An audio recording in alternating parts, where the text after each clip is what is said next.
A paz do Senhor, boa tarde. Hoje vamos falar sobre o segundo vídeo da série Conquistando a Maturidade, sobre os 4 pilares da maturidade. A palavra de Deus, quando Paulo escreveu aos Coríntios, na primeira carta, no capítulo 13, no versículo 11, Paulo disse assim: quando eu era menino, eu falava como menino, sentia como menino, discorria como menino, mas logo que cheguei a ser homem, acabei com as coisas de menino. Paulo está falando sobre o processo de maturação, o processo de desenvolvimento. E para começar, eu queria dizer que o primeiro pilar da maturidade é a gestão financeira. Estamos vivendo diante de uma geração onde muitos jovens adultos estão sofrendo da síndrome de Peter Pan. É quando a pessoa vai atingindo a idade adulta e ela não quer deixar de ser criança. Ela não quer atingir a maturidade do ponto de vista comportamental. Por quê? Porque tem os papais queridinhos para tomar conta dos coitadinhos dos filhinhos Peter Pans.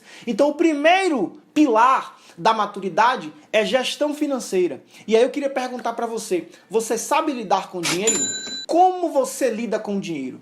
Você é independente financeiramente? Você consegue pagar as suas contas, as suas despesas sozinha, ou você depende de alguém para assumir essa questão com você? Hoje estamos diante de uma geração de filhos que trabalham, mas eles só arcam, eles só pagam o seu prazer, a sua roupa, o seu perfume, a sua balada.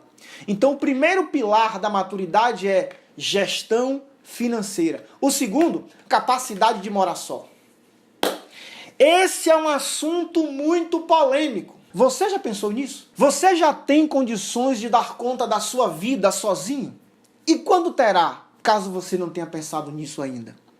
Estamos na geração neném, de jovens adultos, que nem estudam e nem trabalham. Uma coisa que me chama a atenção é porque a adolescência, do ponto de vista sociológico, ela vai até os 17 anos. Mas do ponto de vista comportamental, na prática, ela é ilimitada. A gente tem hoje jovens de 40 anos que são adolescentes, que trabalham, têm namorado, têm namorada, mas moram com os pais para manter o padrão material e o padrão emocional. Eu ainda vou fazer um vídeo para falar sobre a geração neném e sobre esses adolescentes de 40 anos. O terceiro, gestão das relações. Como você se relaciona? Você pode ser contrariado? Você pode ser contrariada? Você é aquela pessoa que se dá bem com todo mundo até que aquela pessoa te contrarie, diga algo que te ofendeu ou algo que você não gostou. E por conta disso você não é mais amiguinho. Aquele velho comportamento infantil que diz assim: corte aqui.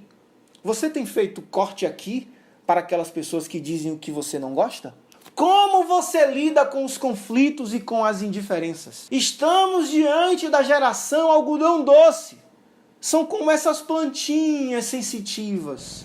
Elas não podem ser tocadas. As relações se aprofundam quando há uma conquista. E a palavra, o verbo conquistar, significa conquaerere, que quer dizer obter com esforço.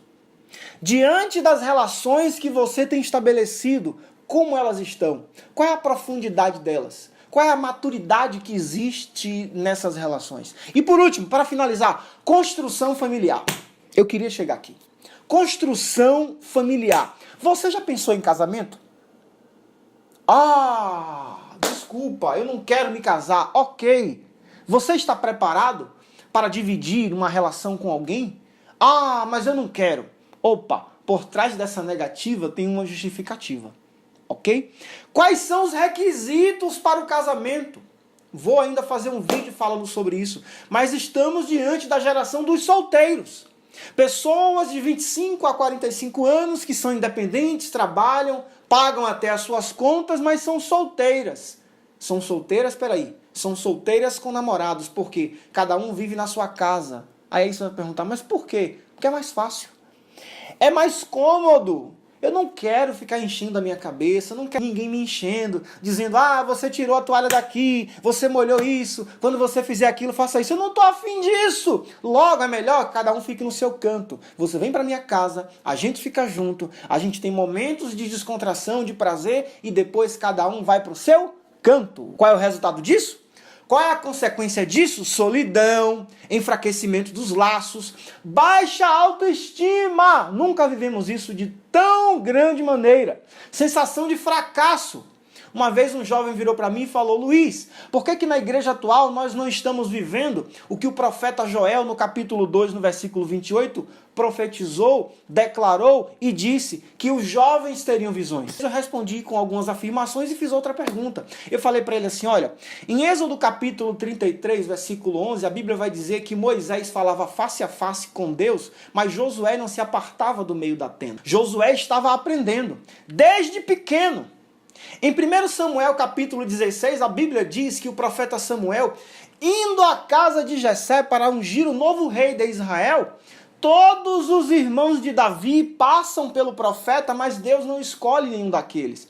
E aí, o pai de Samuel, Jessé, vai dizer que o seu filho está apacentando ovelhas. Davi era pequeno, era o caçula, mas já estava apacentando ovelhas. Em Atos capítulo 16, a Bíblia diz que Timóteo dava bom exemplo. E por conta disso, Paulo o chamou para o ministério. O que é que esses três jovens têm em comum? Eles são jovens, mas todos, embora sendo jovens, pensavam como homens, agiam como homens, tinham visões de homens. Como é que nós, dessa geração atual, vamos viver Joel 2,28, se a maioria dos adultos não está conseguindo nem dar coisa de criança? Porque tem menino de 25 que a mãe trata como se tivesse 12. Na minha opinião, eu acho que verdadeiramente estamos diante de uma geração despreparada em comparação com as gerações passadas. Deus te abençoe, um forte abraço.